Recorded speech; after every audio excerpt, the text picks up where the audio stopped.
எடப்பாடி பழனிசாமிக்கு திமுக கூட்டணி பத்தியும் காங்கிரஸ் கூட்டணி பத்தியும் என்ன கவலை இருக்கு? அவர் இருக்கிற இடத்துல அவர் கட்சியை விட்டுறாம பத்திரமா பாத்துக்க சொல்லுங்க. அவங்க மேடை ஏறிட்டாங்கன்றீங்க, நாங்க மேடை ஏறாம இருக்கிறோமா? பேசவே விடமாட்டேன்னு சொல்றது ஜனநாயகமா? அது சர்வதிகாரம். சர்வதிகாரமான முறையில் நாடாளுமன்றத்தை பாஜக நடத்துகிறது. 30 நாட்களுக்கு மேலாக நீங்க குழு அமைச்சருக்கு மாநில சொல்லியிருக்காரு. ஆனா இது வரைக்கும் திமுக தரப்பு எந்த ஒரு இதுவுமே சொல்லல அப்படிங்கிற மாதிரி சொல்லியிருக்காரு. சரி, அவங்க பேசிட்டு இருக்காங்க. இப்ப புதுடெல்லிக்கு போறேன், நான் போயிட்டு வந்து சொல்றேன். ஓகே, தொடர்ந்து இழுபறி நடந்துட்டு இருக்கு. காங்கிரஸ் திமுக கூட்டணி இழுபறிலாம் இல்ல, பேசிட்டு இருக்கோம். இழுபறின்ற வார்த்தை வேண்டாம். இழுபறிக்கு எங்க வேலை இருக்கு?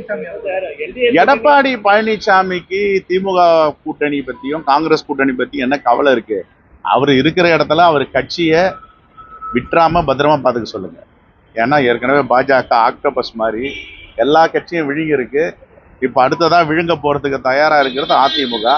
அதிமுகவை முக்காவாசி விழுங்காச்சு, இன்னும் கொஞ்சம் நெஞ்சம் இருக்கு.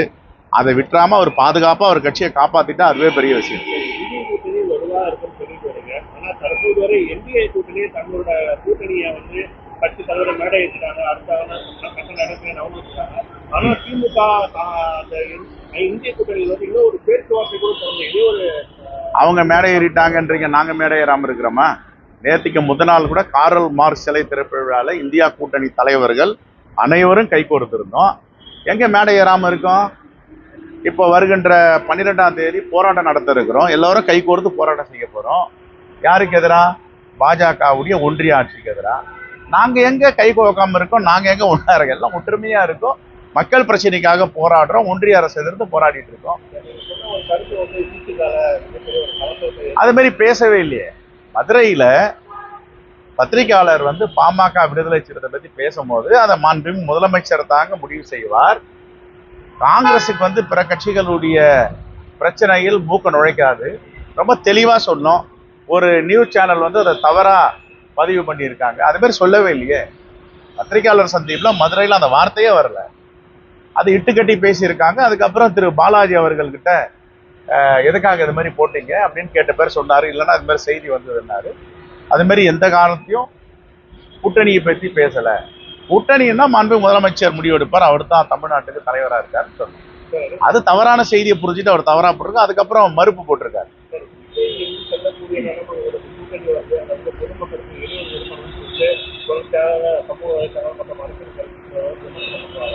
அவர் பாத்தீங்கன்னா அந்த தேர்தலுக்காக கூட்டியிருந்தார். மனு கொடுக்கக்கூடிய விஷயங்கள் கூட வீட்டுக்கு கூட்டம் பப்ளிக் ஒரு கேள்வியே நீங்க தான், பதிலும் நீங்க தான். ப்ராப்ளமா இருக்குன்றீங்க, என்ன கேக்குறீங்க? Right, thank you. நாடாளுமன்ற கூட்டத்தொடர்ல ராகுல் காந்தி பேச விடாம தடுக்கிறாங்க, பாஜக தடுக்கிறாங்க அப்படின்னு சொல்லியிருக்காரு. கரெக்ட், உண்மைதானே? அது ஒரு ஜனநாயகம் என்பதே நாடாளுமன்றத்தில் இருந்தா பிறக்கும். நாடாளுமன்றம் தான் சட்டத்தை உருவாக்குது. அந்த நாடாளுமன்றத்துல விவாதங்கள் நடைபெறுவதற்கு அனுமதிக்கணும். அவருடைய கருத்தை கட்சி கருத்தை சொல்லணும். நாட்டு நடப்பை பத்தி பேசுறது நாடாளுமன்றம். பேசவே விடமாட்டேன்னு சொல்றது ஜனநாயகமா? அது சர்வதிகாரம். சர்வதிகாரமான முறையில் நாடாளுமன்றத்தை பாஜக நடத்துகிறது. அதுக்காக தான் பேரவை தலைவர் மேல நம்பிக்கையில்லா தீர்மானம் கொடுத்திருக்காங்க. திமுக கூட்டணியில் பேசி உடன்படவில்லை என்றால் அடுத்து காங்கிரஸோட நிலைப்பாடு. நாங்க ஏற்கனவே தமிழ்நாட்டிலிருந்து அகில இந்திய காங்கிரஸ் தலைமைக்கு அதிகாரத்தை கொடுத்துருக்கோம். நீங்க தான் முடிவு பண்ணணும். அவங்க முடிவு பண்றாங்க, அவங்க பேசிட்டு இருக்காங்க. கொஞ்சம் பொறுத்துங்க. Okay, thank you.